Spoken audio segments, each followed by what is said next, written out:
Thank you everyone for joining me this evening to get a little bit of insight of what FP&A's storytelling journey has been like at Vitality.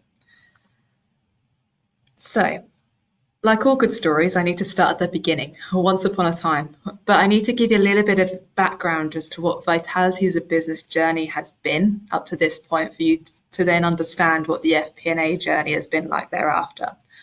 So cast your mind back 20 years to 2004, not that long ago, believe it or not, but a company called Discovery and a company called Prudential launched the initial Pru Health brand back in the UK. Just 6 years after that, Discovery acquired another company called Standard Life Healthcare and immediately merged it with Pru Health. 4 years after that, Discovery bought the remaining stake, or the 25% stake from Prudential in Pru Health, and immediately rebranded it to the Vitality, the company that we recognise today in the UK. And since then, 10 years thereafter, we've had fantastic growth to be one of the most recognised or one of the largest health and life insurance in the UK. And we implemented the shared value model, the idea that we incentivise our members to live healthier and happier lives, which will not only benefit our customers, but also Vitality and reduced insurance claims. We partnered with a number of healthier and happier ambassadors such as Jessica Ennis, Johnny Wilkinson, Ellie Simmons that you might be familiar with. And you've probably seen us dotted around a number of different sponsorships of different sporting events such as hockey, netball, football, cricket, to name a few.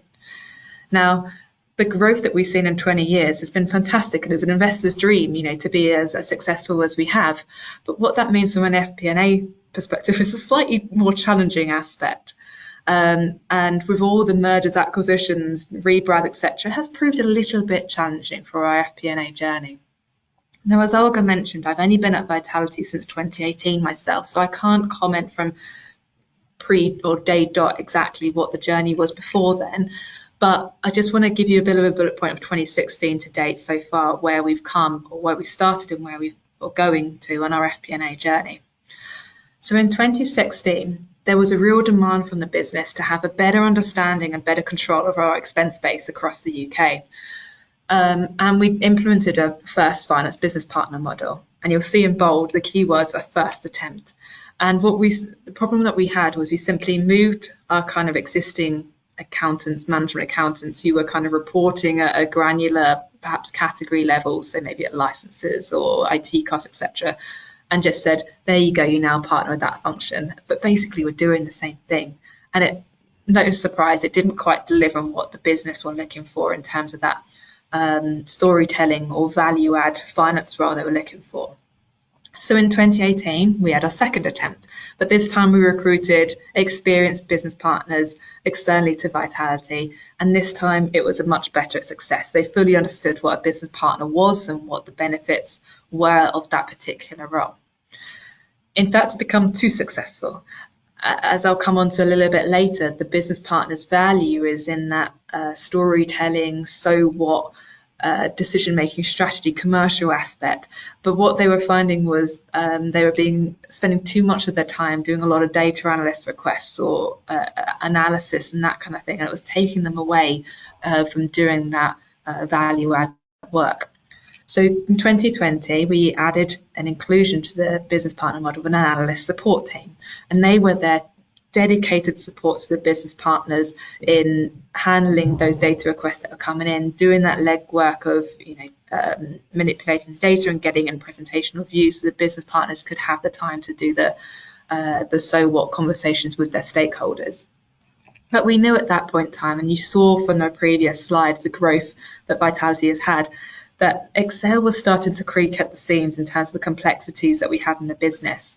We had 150 cost centres, nearly 50 projects, all of which had project managers, cost centre managers, function owners, with 5 different business units as well. And you can imagine doing budget or planning cycle. That was getting a little bit complicated with the volume of people involved, the scenario planning for that. So we knew at that point in time that we needed to look for an alternative. And spoiler alert, and obviously the sponsor of this webinar, we did partner with Anaplan in the end, We loved that their front end didn't look like a typical finance tool. It had the UX that would make even the non-finance professionals, I wouldn't say enjoy finances, but at least be accommodating of their finances. And we spent the last 2 years developing that tool for Vitality. We started with cost center reports, functional reports, and group reporting, and have since launched business unit allocations, staff and headcount reporting and forecasting, and are in development of building project reporting, which will set the groundwork to be able to report depreciation, amortization, and fixed assets in the future. You'll see, looking forward just to, believe it or not, 2 months' time in 2025, we're actually slightly switching an angle and looking to do a data cleanup project, which I'll come on to a little bit later on in my presentation. So, like all good webinars, there's always 3 things to remember, and I'm not going to be any different, and don't think I'm going to be telling you anything groundbreaking in the 3 pieces or 3 chapters I think you need for FP&A storytelling success. But I really hope the kind of learnings or the things that we're currently doing or things that haven't gone quite well is where you can, if not learn yourselves, but also maybe just empathize with if you're going through similar challenges at your own companies. So the 3 pieces I've said for success are people, data, and technology. And you need all 3 in order to make a really good FP&A storytelling team. So I'm going to start with data, and the headline is rubbish in equals rubbish out, a simple formula but data quality is ultimately fundamental. At Vitality, we had a number of challenges of our data. Some we have overcome, some we are in the midst of overcoming, or some we plan to overcome at a future date. Now, initially, we had the challenge of having 2 separate ledger sources. We had our UK ledger and we had our South African ledger for some of our teams based in SA. And although in principle they said the same thing, we use columns in slightly different ways. We had different formats for cost centers or GLs, which makes it quite difficult to merge the 2 together to get that kind of group view. So we did a whole piece of work on mapping exercise in order to make that work. As you can see from the amount of acquisitions and mergers we've had over the years, what that led to is we had probably about 20 plus different types of staff packages people were on. And what I mean by that is some were perhaps on like a sales bonus, or some were on corporate and a sales bonus, some were on different pension schemes. And the challenge for that was how we could tell Anaplan to set the rules on how to forecast for these staff costs accurately at an individual level. So we had a whole project we did of HR to redefine exactly what those packages were and define the rules of how we calculate and forecast for each of those different packages our staff were on. We also had quite a tall reporting hierarchy. I have seen it tall in other companies, but it's still relatively tall as a general.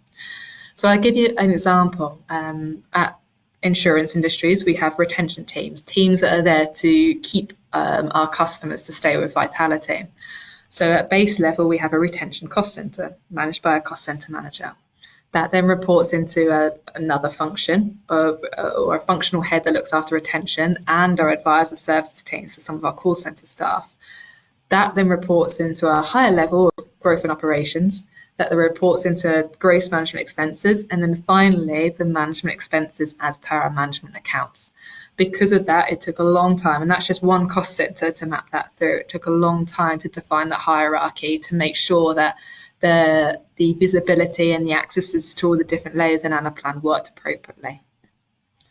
Now, the one that probably a lot of you will relate to is inconsistent free text columns. Now, regardless of which accounting software you use, whether it's Sage, SAP, whatever, there's often columns where we can be as creative as we want and type exactly what we want to describe that journal entry or transaction entry to be.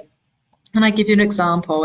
If someone wants to describe a very generalist view of a license, someone might describe it as software, someone might describe it as SaaS, someone might have a little typo on how they spell licenses. But then when it comes to then manipulating that data, reporting that data, so I'll say, well, how much do we spend on licenses?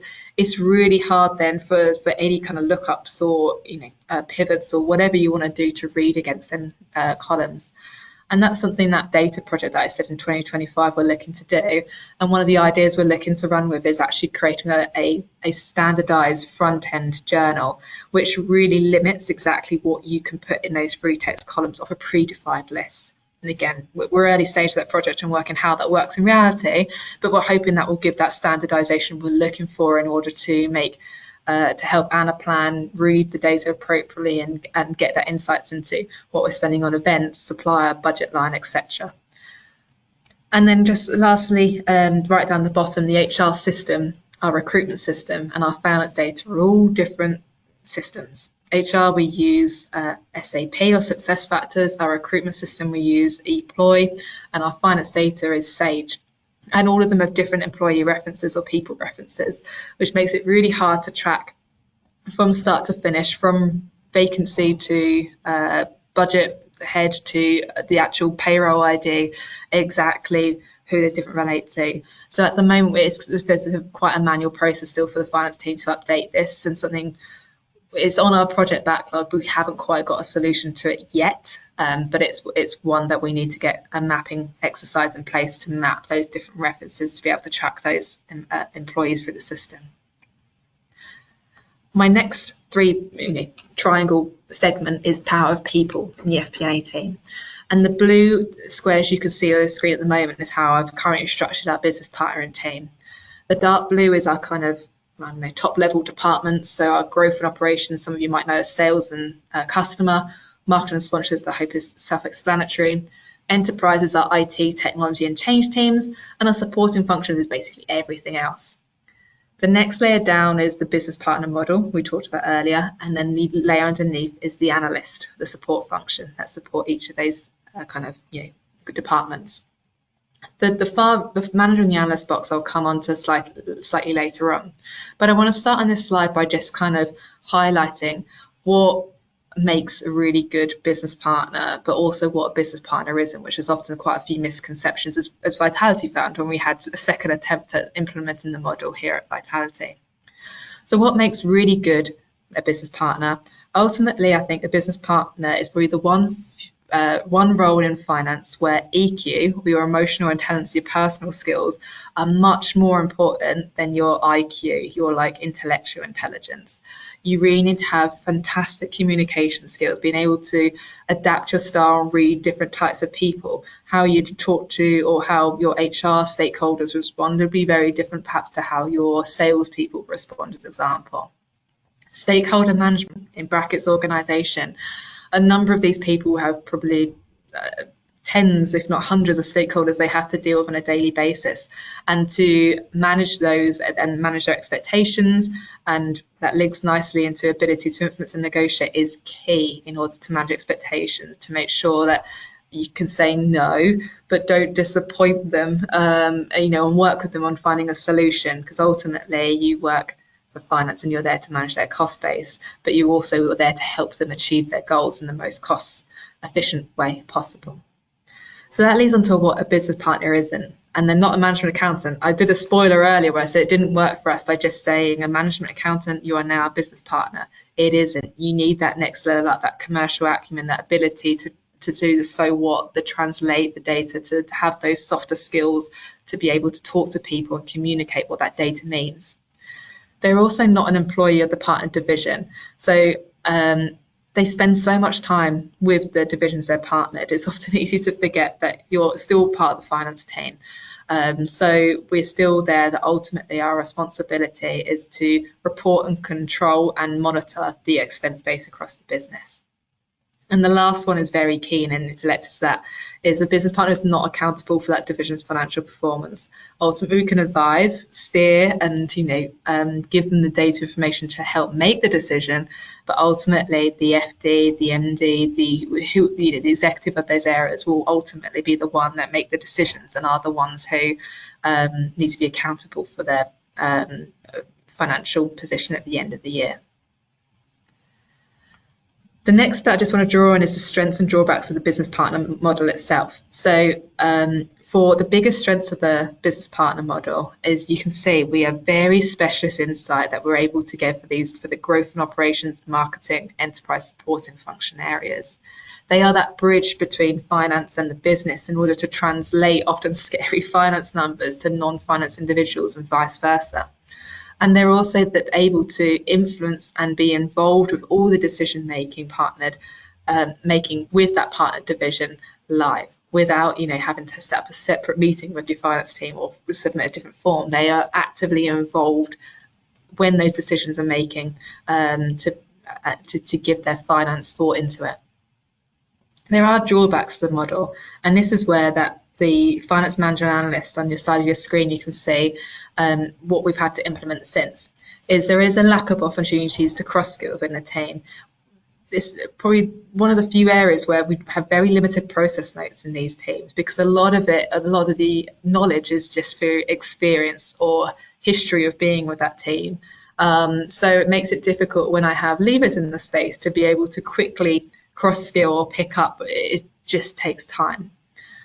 Similarly, there's a lack of consistency between the business teams. How my growth and operations business partner manages and the reports it produces can be very different to how my enterprise business partner does.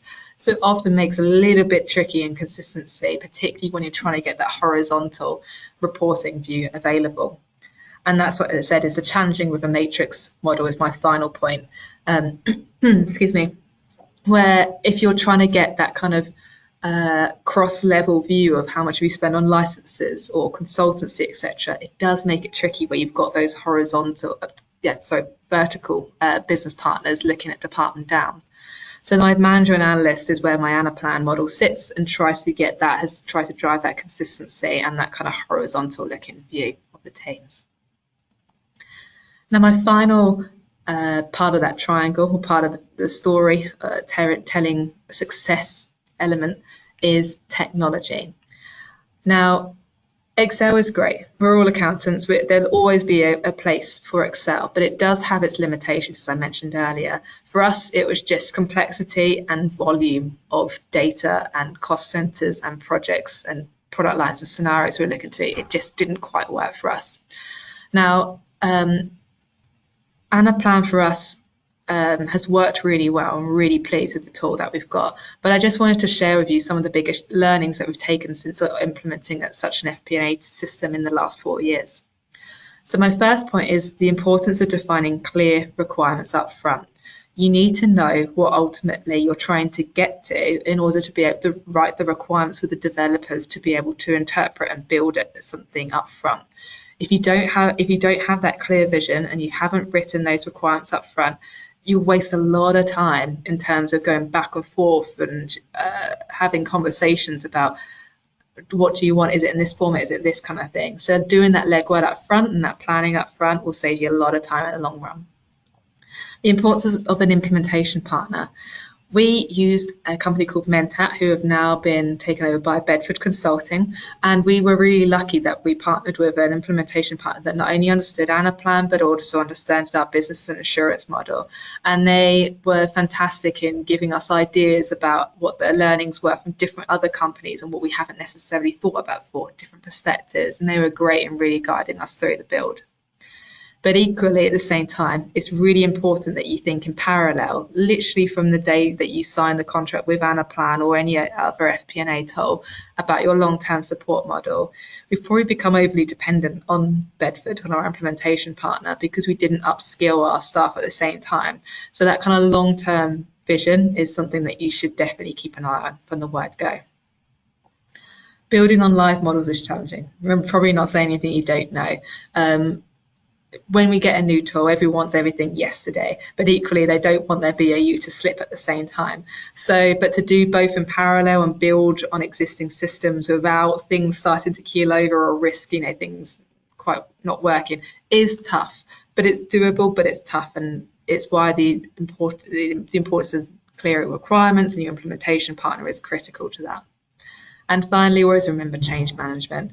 Often with projects, when you're up against it, when you've got deadlines, you've got budgets, you've got time constraints, whatever, bringing along people on the journey, the communication aspect is always a thing where the corner is cut. But it's important, if you want to get the most out of your tool, to bring your stakeholders and to bring your users along on that journey with you. So as much as it's the easiest thing to cut, do try and bring them on the journey as much as possible, and then you'll get the most